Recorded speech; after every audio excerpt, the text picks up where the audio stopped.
Okay, so we're on scenario number 3 of bald actions. Remember we said that bald actions don't just occur at random. They occur in specific scenarios, and we're going through those scenarios, and we are on the third one now. All right. And the third one is what we call conditional sentences. So what is a conditional sentence? So a conditional sentence is a 2-part sentence. The first part tells you, it sets a condition, and then the second part tells you what happens as the result of the condition being fulfilled. So what does all that jargon mean? Let's look at some examples. Okay, so if you memorize your vocabulary, learning the grammar will be easier. So here we have a 2-part sentence. Remember we said conditional sentences are 2-part sentences. So if you memorize your vocabulary, that's our first part. Learning the grammar will be easier. This is our second part. And then what is the first part doing? If you memorize your vocab, what does that sound like? A condition. Right, it's setting a condition. Right, it's setting a condition if something, right? And then what will happen if this condition is fulfilled? Learning grammar will be easier. Learning the grammar will be easier, right? So this is we'll call it a consequence because it tells you what happens as a consequence of the condition being fulfilled. Okay. Right, so basically it's a sentence in which, right, the second part won't happen unless the first part happens. Okay, so right. So first part has to happen in order for second part to happen. Exactly. And that's what a conditional sentence is. Let's look at another example here. Whenever I eat at that restaurant, I get a stomach ache. So it's a 2-part sentence. Where's our divide going to go? At the comma? Right at the comma. So whenever I eat at that restaurant, that's our first part, and it's setting a condition. And then what happens as a consequence of me eating at that restaurant? I get a stomach ache. I get a stomach ache, right? So this is the consequence. Okay. Okay, one more example. Had you planned ahead, you wouldn't be in a pickle now. Where does our divide go? At the comma. At the comma, right. Again, we have a 2-part sentence. And then the first part, had you planned ahead, is setting a condition. And then what happens as a result of you planning ahead? You would not be in a pickle. Yeah, you wouldn't be in trouble, right? Had you planned ahead, you wouldn't be in trouble. Are we clear on the concept of conditional sentences? Right, so, 2-part sentence. Go ahead. 2-part sentence. In order for the second part to happen, the first part has to be fulfilled. Exactly. Good. Okay, so what do conditional sentences look like in Arabic? Right, so a conditional sentence in Arabic will always start with a conditional word. So one of these 3 words. Oh, right? Like in English too, we have the same. Yeah, in the examples we saw earlier, we saw, right, if, blah, blah, blah, whenever I eat at that restaurant, had, right? So the same words exist in Arabic, right? So in meaning if, right? Ida meaning whenever or when, and law meaning had. Okay. Right, so if you see a sentence starting with one of these, you're looking at a conditional sentence. Right, and in Arabic we also have our 2 parts. Okay. Right, so we'll have we'll see it starting with a conditional word and then our 2 parts. So let's look at some examples. So meaning we'll have a conditional word, condition, and consequence. Yeah. So we'll start with a conditional word that tells you that we're looking at a conditional sentence, and then you'll have your 2 parts, the condition and the consequence. Okay. Right, so here we have إن يشاء الله يختم على قلبك. So we're starting with in, right? That's a giveaway that it's a conditional sentence. Okay. And then here in this sentence, in this ayah, we have 2 sentences. يشاء الله is a full action sentence, right, with our action and our doer. Right. And then يختم على قلبك is another full action sentence with the action and a TLDR plus possessive. Right? Okay. So starting with a conditional word and then 2 full sentences. Right? Conditional word and then 2 parts. And so the first sentence is always the condition, second sentence is always a consequence. Okay. Yeah. And then if we look at the translation, we see if Allah wills, right, that's our condition. He could seal your heart, that's our consequence. Okay. Right? So what happens as a result of Allah's will? He could seal your heart. Okay. Okay. Okay, another example. لو نعلم قتالا لاتبعناكم. So لو is our conditional word. And then again we have 2 parts, 2 full sentences. نعلم قتالا is our first sentence. We have our action with embedded doer and a receiver, right? Full action sentence. لاتبعناكم. اتبعنا, another action with a doer inside and a receiver, right? And if we look at the translation, had we known there would be fighting, that's our first part, setting our condition. We would have followed you. Right, what would have happened as a result of us knowing? We would have followed you. So a condition and a consequence. I have a question about the translation. Yeah. We would have followed you. اتبعناكم isn't that we would not have followed you? Isn't that لا? No, so the action is اتبعنا, right? Like this. اتبعنا. So the alif is part of the action. And the la actually is, you'll find it paired with لو.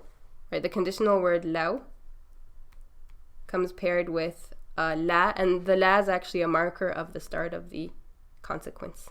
Oh, okay. So that's kind of an easy way to determine the consequence if you're looking at لو sentences. Okay, so it'll come with a la on the consequence. And the la is it's basically a consequence marker. Okay. Right, so it's not translated. Yeah, you don't translate it. So it's like saying لو نعلم قتالا اتبعناكم in translation. Okay. So that's not la, like no. It's not la. Okay, No. it's not negation. No, it's the la plus the alif from اتبعنا. Okay, I see. Okay. One more example. إذا يتلى عليهم يخرون للأذقان سجدا. So إذا is our conditional word. Okay. And then here again we have a two-part sentence or two full grammatical sentences. يتلى عليهم is a action and a TLDR. And then here يخرون is a new action and another TLDR and receiver. Okay. Right, so two full sentences, and we look at the translation. When, our conditional word, when it is recited to them. Condition, what happens as a result of it being recited to them? They fall on their faces in prostration. I see. So it's kind of like a two-part compound sentence. Okay. Okay, are we all clear on conditional sentences? Yeah, it seems pretty straightforward. So you spot one of your conditional words. That way you know you have a conditional sentence. And make sure you memorize those. Yeah, there are only 3. It should be easy, right? And then you know that following it is you're gonna have two full sentences. And so once your new sentence starts, that means your consequence is starting. Okay. Good. Okay, and so remember the larger context in which we're studying this. We're studying the scenarios of bald. Right, so why are we studying the conditional sentences in the scenarios of bald? That's a good question. That's I don't know. It's because in, right, which is one of our conditional words, makes the condition and the consequence bald, right, as long as they're present tense, right, because only present tense can become bald. Oh, right. Past tense doesn't change. Right, past tense doesn't change. Okay. So if your condition and your consequence are present tense, in will make them bald. Okay. Okay? And إذا and لو, our other conditional words, do not cause baldness. But since we're studying conditional sentences, you should know everything there is to know about conditional sentences. Okay. Right, so let's go back and look at the sentences we looked at. Actually, the ayat. So this one, فَإِنْ يَشَاءِ اللَّهُ يَخْتِمْ عَلَى قَلْبِكَ. What do you notice about the actions here? We have our two actions, which are, let me erase this so you can see more clearly.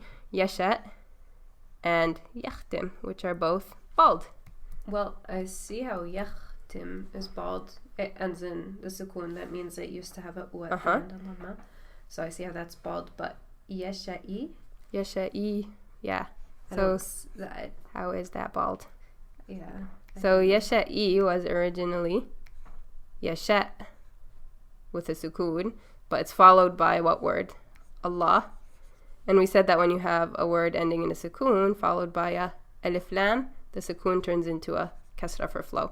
Oh. Or instead of saying yasha Allah, which sounds choppy, put the kasra so you can say yasha illahu. Okay. Right, to make it flow. So this is bald. Oh, right. so it's bald because it was originally yasha. Yeah, it was originally yasha. And e is only there for reading. It's only there for flow. It's not like a grammatical e. Exactly. Okay. Exactly. So here we have in making the condition and the consequence bald. So it's kind of like a shaving word, only instead of affecting only one word, it affects 2? Basically, yeah. It affects the condition and the consequence. Okay.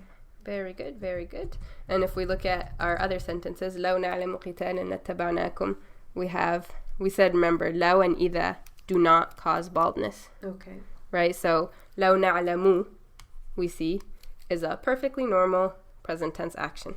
Right? Not bald. Because it's normal because it ends in a dhamma. If it was bald, it would be na'lam with a sukun. What about ittaba'na? Is that bald? We said, so ittaba'na is past tense because it has a past tense indicator. So this is past tense. And so past tense can become bald anyways, right? So they're relevant there. And then we said إذا, again, doesn't cause baldness, right? So if we look at our actions in this sentence, Yutla and يخرون, not bald. Just normal present tense actions. Okay. Okay? So are we clear on conditional sentences? What is a conditional sentence? A conditional sentence is a two-part sentence. Mm-hmm. And the first part sets the condition, and the second part tells you what happens as a consequence of that condition being fulfilled, meaning that in order for the second part to happen, the first part has to happen. And why are we studying it with bald in the scenarios of bald? Because we have 3 conditional words in Arabic, and one of them makes things bald. Which one? The first one, in. In, right? In makes things bald. It makes the condition and the consequence bald. If it's present. If it's present tense, because only present tense can become bald. Right. All clear? Mm-hmm.